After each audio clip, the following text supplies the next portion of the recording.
Olá, sejam todos muito bem-vindos ao programa Soluções Criativas. Aqui você fica sabendo dos principais avanços que já funcionam em pequenas e médias empresas. E por falar em avanços, hoje nós vamos mostrar os processos de uma empresa que conseguiu se destacar no setor de seguros, que é extremamente competitivo. A diretora comercial da Segurou compartilha com a gente informações valiosas sobre o que levou a empresa a ser referência no mercado.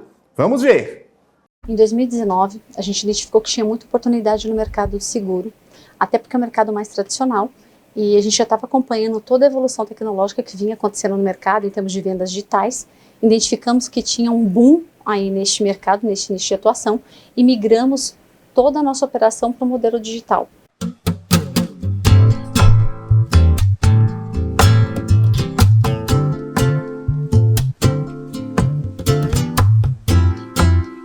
Meu nome é Soneli, sou diretora comercial e relacionamento aqui da Segurou. Eu sempre digo que o nosso trabalho hoje é garantir que aquele investimento, aquelas horas todas nossas dedicadas de trabalho, vai estar protegida com tudo que a gente sabe que acontece no mundo, com todas as, desde catástrofes até roubos, furtos. É como se a gente quando atende o cliente, a gente avalia o seguinte: quantas horas de trabalho tem, né, na aquisição desse carro, na aquisição dessa casa, às vezes na educação de um filho, né? E aí a gente vende essa proposta de valor para o cliente, a gente está segurando às vezes as coisas mais importantes aqui. Eu brinco que tempo hoje acho que é a coisa mais importante que a gente tem na vida.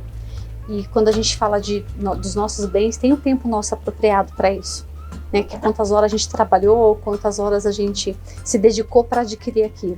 E a nossa, né, o nosso propósito é assegurar as pessoas nessa empreitada, nesse patrimônio aí que foi investido ao longo da vida.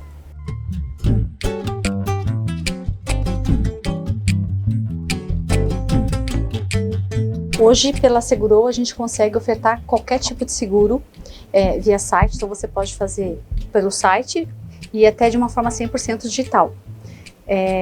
Então hoje, e a gente sempre tem um trabalho ali no modelo mais tailor-made, que é o modelo mais customizado para o cliente, onde ele define se ele quer um atendimento com um dos nossos consultores ou se ele quer seguir ali a experiência dele, o UX, no sentido de fazer a venda 100% digital. Hoje, quando o usuário resolve pedir uma cotação para a gente seguir no modelo digital, ele entra no nosso link, no nosso site, ele vai fazendo toda a jornada no digital e ele consegue ali fazer toda a venda e os comparativos entre as corretoras que a gente apresenta. Nas opções de preço, ele seleciona a melhor opção de preço para ele. Tem cliente que não gosta desse modelo e opta por buscar os nossos consultores.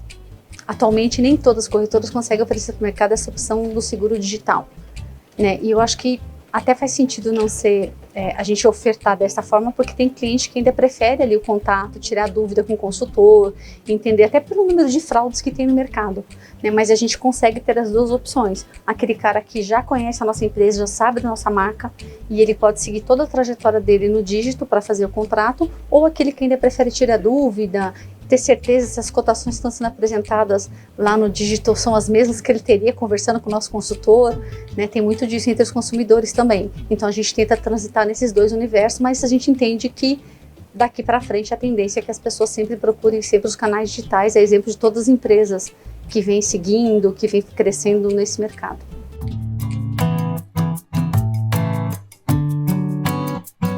Nós somos um dos precursores no modelo de venda 100% digital. Até porque isso também tem que ter uma tecnologia por trás que se comunique com as operadoras. E nem todos os corretores têm essa tecnologia. A gente hoje desenvolveu uma plataforma onde a gente consegue colocar vários seguros, vários tipos de seguros e consegue seguir toda uma jornada digital.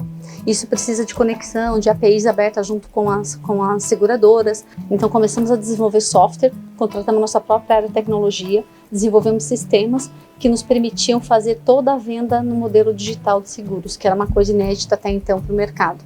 A gente trabalha com vários tipos de seguros. Hoje na nossa plataforma você pode cotar qualquer tipo de seguro. Hoje a Segurou atua com seguros de bike, vida, saúde, odonto, eletrônicos em geral. Qualquer tipo de seguro hoje a gente consegue fornecer para qualquer cliente. Hoje a Finitec tem uma operação B2B, onde a gente trabalha com outras empresas e a seguradora para fazer venda de seguro para o consumidor final deste parceiro. Então são seguros direcionados para grandes massas, com ticket pequeno, né, e que a gente vende para empresas que não necessariamente estão dentro do corte seguro, mas utilizam o serviço de seguros.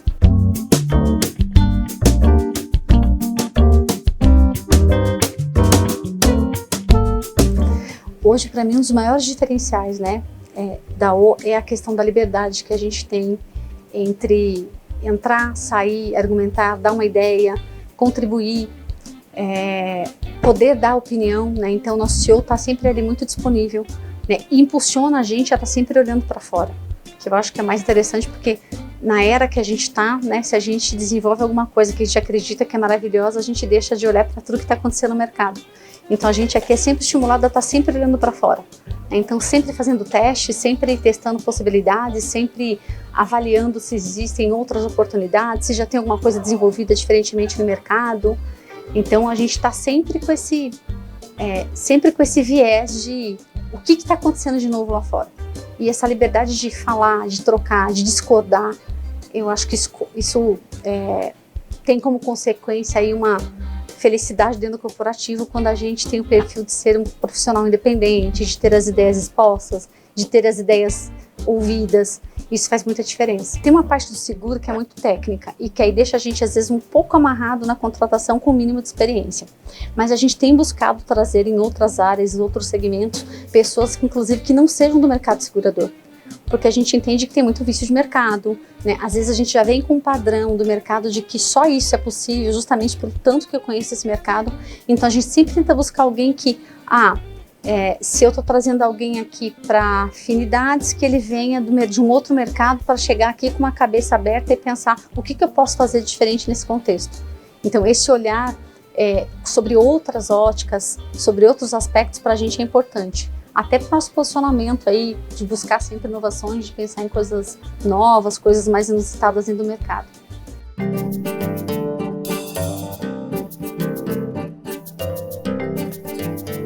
Eu acho que até uma coisa que faz jus aí ao sucesso da Segurou é muito a questão de como a gente treinar o tratamento com os nossos clientes, né? Então, desde o primeiro contato, a gente tem todo ali um respaldo, eu tenho uma pessoa dedicada para criar a jornada do cliente, né? Isso para a gente tem um peso tão grande que, vou trazer um case aqui super rápido, mas a gente teve uma reclamação de um produto que a gente vendeu que o cliente não conseguia acessar.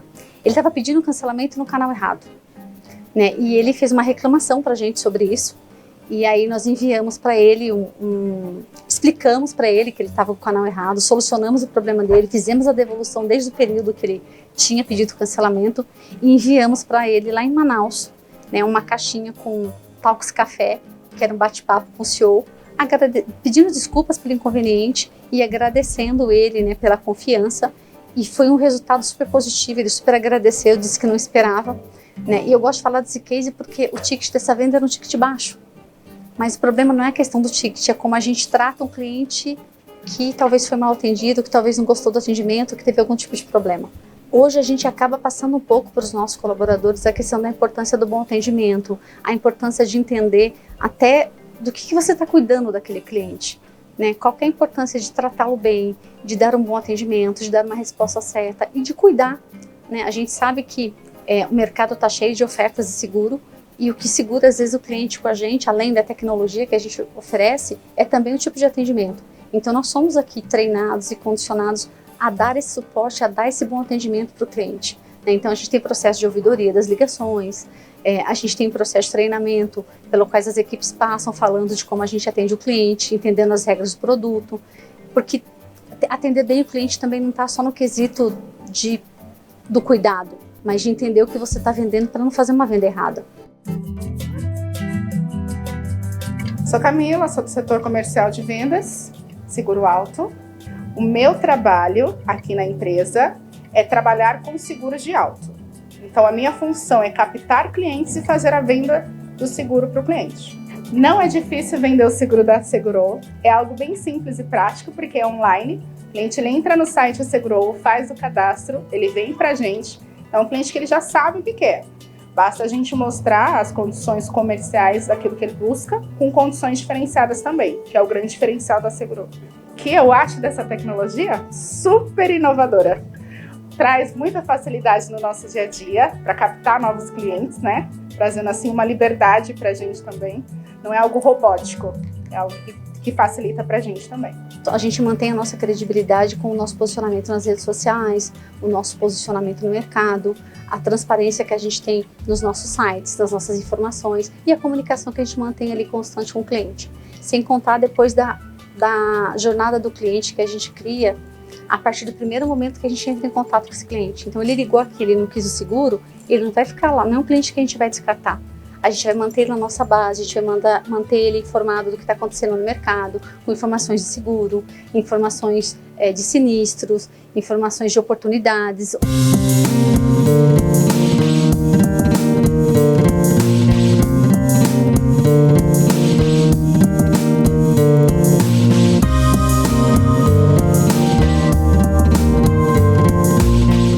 E a gente vai para um rápido intervalo e volta daqui a pouquinho. Não saia daí.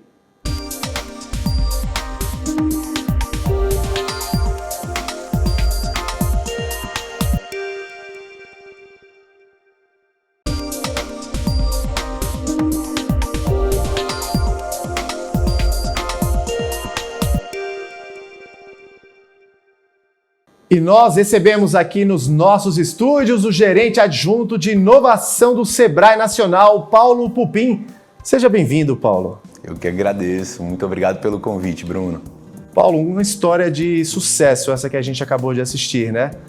E eu começo te perguntando aqui no programa, por que o empreendedor que quer reinventar o negócio deve começar para se tornar competitivo?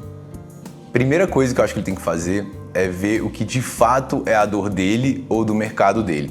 Quando a gente fala de criatividade, de inovação, e você sai para o mercado para ver o que tem de novo, sem saber, sem ter esse trabalho, esse autodiagnóstico de saber o que você precisa melhorar, se é o seu processo de venda, se é o seu processo de gestão financeira. Eu costumo dizer que é como ir ao supermercado com fome e sem lista de compra. Ou seja, o mercado de inovação, ele é muito encantador, ele é muito legal de ver, você vai ver coisas maravilhosas. A questão é, aquilo é ou não para o seu negócio? Então tem toda essa questão para você avaliar. Então a primeira coisa é, descobre qual é o problema, qual é a dor do seu negócio e depois vai para o mercado e vê o que de fato resolve aquela dor. Senão você pode gastar muito tempo e muito dinheiro com alguma coisa criativa, inovadora, legal, tendência, mas que não levou seu negócio na melhor possibilidade que poderia levar. E qual é a melhor forma de implementar projetos de inovação nas empresas? A melhor forma de implementar é errar rápido para você conseguir consertar rápido. Ou seja, se eu quero implementar um novo processo de venda na minha empresa, em vez de eu tentar ter uma metodologia muito robusta, contratar alguém e fazer isso no meu time de 20 pessoas, 50 pessoas, testa com um grupo menor, porque só testando você vai ver se realmente cabe aquela solução para você. Então eu acho que isso é um lema das startups que a gente traz para qualquer empresa. Erra rápido para consertar rápido e implementando em baixo custo, implementando com uma coisa, um protótipo, uma coisa menor, para você entender se você tem que avançar, se você tem que consertar essa rota ou não. Paulo, e quais os desafios administrativos nesse processo? E qual a melhor maneira de enfrentá-los? Certo, eu acho que para soluções criativas ou disruptivas, alguma coisa que você queira mudar o seu negócio, tem um ponto de fazer a inovação de fato fluir na sua organização. Então, acho que um grande desafio é facilidade de contratação. Possivelmente a sua solução, você vai ter que trazer alguém de fora com uma expertise que você não tem. Então, você contratar isso de maneira fácil é muito relevante e fazer com que os diversos setores da empresa se conversem. Então, ainda mais hoje que assim, você tem... o nível de especialidade que a gente tem dentro das empresas é muito grande. Você tem uma pessoa é designer, mas ela é designer de alguma coisa muito própria. Então, possivelmente ela vai bolar, criar, implementar alguma coisa nova sozinha. Então esse diálogo tem que acontecer. Organizações com muito nível hierárquico, ruim, porque você precisa falar com o seu gerente vai falar com outra pessoa, essa outra pessoa vai falar com uma outra pessoa da outra unidade e vai descendo. Esse caminho da comunicação demora muito. Então, o importante é fazer com que as pessoas que têm que se conversar tenham mecanismos de serem rápidas e eficientes nessa comunicação. Aí sim eu acho que a inovação tem eficiência, ou seja, é implementada no tempo e é eficaz, ela cumpre o papel que ela devia cumprir. Paulo, quais os principais cuidados que o empreendedor deve tomar na hora de se aventurar no mercado, seja diferente? Ótimo. E aí é legal que muito do que eu vou falar aqui agora, o próprio caso respondeu com a nossa empreendedora. Então, ela coloca de olhar para fora. Então, no Brasil, a gente não tem um costume muito de olhar casos no exterior. Não é nossa cultura se internacionalizar. E isso é tão relevante porque, às vezes, você, principalmente em mercados de varejo, com muita intensidade de competição, você tem em outros países, às vezes, um túnel do tempo. Lá eles estão vivendo alguma coisa que aqui vai acontecer daqui a alguns anos. Então, você conseguir olhar para fora, que a empreendedora até cita, né? Aqui a gente tem muito olhar para fora. É muito importante. E não ter uma visão interna, ou seja, se apaixonar por aquilo que você tem e não querer mudar. Esse, para mim, é um grande desafio. Você tem uma solução que, com certeza, foi difícil de chegar até ela. Todo empreendedor tem uma trajetória muito complicada, muito difícil. E você se apaixonar por aquilo que você tem e não querer se desapegar. Então, esse é um mega desafio. E, óbvio, naquela primeira pergunta que eu comentei, vai olhar para fora, mas sabe exatamente qual é essa dor, no que você precisa fazer para que você não se confunda olhando muita coisa, perdendo tempo, perdendo dinheiro. Você acredita, Paulo, que essa seja a tendência daqui para frente de que esses atendimentos se tornem 100% digitais? Eu acho que eles vão crescer. 100% eu não consigo estabelecer aqui. O que a gente vem experimentando é que, às vezes, a gente ouve erroneamente falando o seguinte: porque tem consumidor que quer o atendimento automático e tem consumidor que quer um atendimento mais humano, com mais contato, mais presencial. Quando, de fato, o que a gente começa a observar é que o mesmo consumidor, ora quer uma coisa, ora quer outra. Pode ser, por exemplo, que na hora de fechar o seguro, eu queira fazer tudo automático, porque é uma parte, no meu ver, muito chata e aquela conversa sobre número, e eu posso ter meu tempo tranquilo no computador da minha casa para que eu consiga analisar e tomar essa decisão sem qualquer ajuda. Mas possivelmente, eu estou falando de mim, Paulo, não estou dizendo que isso é um comportamento do mercado. Na hora de um sinistro, na hora que eu bati meu carro, alguma coisa, eu certamente vou querer falar com alguém até para, olha, tá tranquilo, vamos cuidar do seu caso, o senhor tá aí na estrada, alguma coisa assim, mas pode ficar sossegado que a gente está cuidando do seu caso. É o tipo de coisa que eu gostaria de ouvir num sinistro. Então, o mesmo consumidor, normalmente, ora ele prefere um atendimento mais automatizado, ora ele quer uma coisa com mais relacionamento, mais cuidado. Então, 100% eu não consigo te dizer se a gente vai chegar, mas eu acho que tem ainda muito espaço para esse tipo de atendimento crescer e aí haja tecnologia e entender de comportamento para saber o que automatizar exatamente. E na sua opinião, qual é a melhor forma das empresas se adequarem a esse tipo de modalidade, de plataforma, a essa inovação que a gente sabe que está crescendo cada vez mais? Teste com o cliente. E isso pode ser barato, porque no caso da seguradora, tem uma ferramenta por trás que deve ter custado algum recurso. E na questão de felicidade corporativa, Paulo, como é que isso impacta nos resultados da empresa? Bom, tende a ter um impacto muito positivo. Mas para isso, você tem que entender o que é felicidade para o seu colaborador. Então, se isso é um grau de liberdade maior para ele executar um projeto, certamente vai passar por questões de remuneração, de benefícios, mas tem outras coisas que acarretam. Ou se é mais tempo dentro de casa, com mais home office, por exemplo. Então, você tem que entender isso. traçar medidas que acompanhem esses desejos. Assim, tem que ser genuíno. Não pode ser aquele plano de aqui somos todos felizes, você não ouviu a pessoa, você não sabe o que é, ou benefícios que não agradam.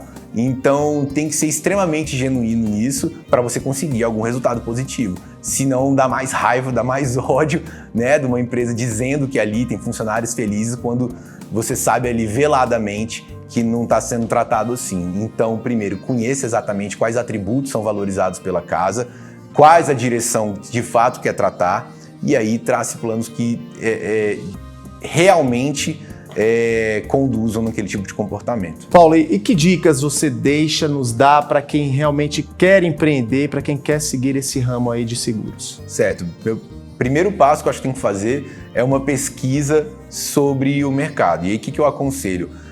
Dentro do portal do Sebrae existem um campo chamado ideias de negócio. São mais de 200 ideias de negócio que você pode digitar e lá tem tudo que você precisaria para abrir um negócio. Então é uma pesquisa ainda exploratória. A minha segunda dica é conversar com clientes para ver se tem alguma dor ali que não é resolvida por ninguém, alguma questão algum nicho ali que você consegue encontrar e que valores esse tipo de cliente quer ver numa seguradora. E aí eu partiria depois para ver uma concorrência.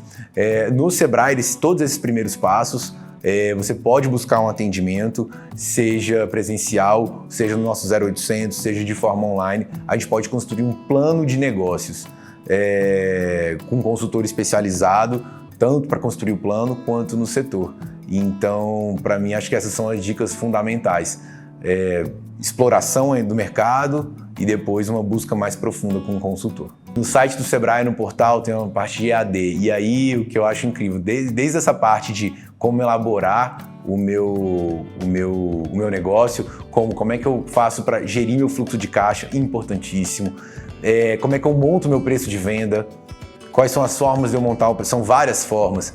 Então, esses cursos EAD do Sebrae já vão dando casca grossa para o empreendedor na hora de, quando o problema de fato acontecer, né, quando a gente diz a hora da verdade, atender o cliente, dar uma proposta, ele está com essa casca um pouquinho mais grossa e conseguir resolver e fechar a venda, que é o que a gente espera, prosperidade dos pequenos negócios. E é por esse caminho, né, Paulo, que a gente consegue, no caso, o empreendedor, né, que quer empreender, ele consegue aí criar negócios inovadores e criativos, né? Perfeito. A inovação vai vir muito da experiência desse empreendedor. Então, começa. Eu acho que essa é a grande dica que eu dou. Comece fazendo, faz o seu MVP, o seu mínimo produto viável para você conseguir colocar na rua, fazer a primeira venda, nem que seja para o seu vizinho, nem que seja para parentes próximos, mas assim você vai entendendo o processo de venda e o que o seu negócio é importante para o cliente. Então comece da melhor maneira possível e conte com o Sebrae. Ele vai estar te acompanhando em qualquer fase da jornada que você esteja, né, no empreendedorismo. Agora, Paulo, a gente sabe que a gente ainda vive um momento pandêmico, né? A gente ainda está passando por toda essa crise sanitária em razão da Covid-19. E aí a gente sabe que tem muita gente que tem medo, né, de apostar. A pessoa tem uma ideia criativa, tem uma ideia inovadora, mas não consegue levar isso adiante justamente por conta, e aí a gente pode citar aqui N razões de muitas pessoas que têm fechado estabelecimentos, têm desistido dos seus sonhos, dos seus negócios, mas a dica é seguir em frente, né? Isso, com orientação. Vou citar aqui alguns casos do Sebrae quando a gente não imagina, né? Quando começou a pandemia, eu me lembro claramente, era muito próximo da Páscoa. Então você imagina confeitarias, pessoal que trabalha com chocolate, o desespero, né, desse pessoal que ia chegar ali na data que mais fatura no ano e de repente se viu sem poder ir para a rua, sem poder mostrar o seu produto. E a gente, nesse tempo, a gente criou o Up Digital. Então, ensinando em 15 dias alguém a vender na internet, utilizando ferramentas gratuitas. Up Digital? Up Digital. E eu lembro claramente do depoimento de uma senhora que falou, olha, eu saí de jogar a toalha pro meu negócio, eu não ia mais, assim, ia fechar e já era, para ser a melhor Páscoa da minha vida, da minha empresa. É isso aí, Paulo Pupim, quero agradecer aqui a sua participação no nosso programa Soluções Criativas, ele que é gerente de inovação, gerente adjunto de inovação do Sebrae Nacional. Agradecer mais uma vez sua presença aqui nos nossos estúdios. E para você que está em casa, fique ligado no nosso canal Empreender e a gente volta na semana que vem com mais um Soluções Criativas.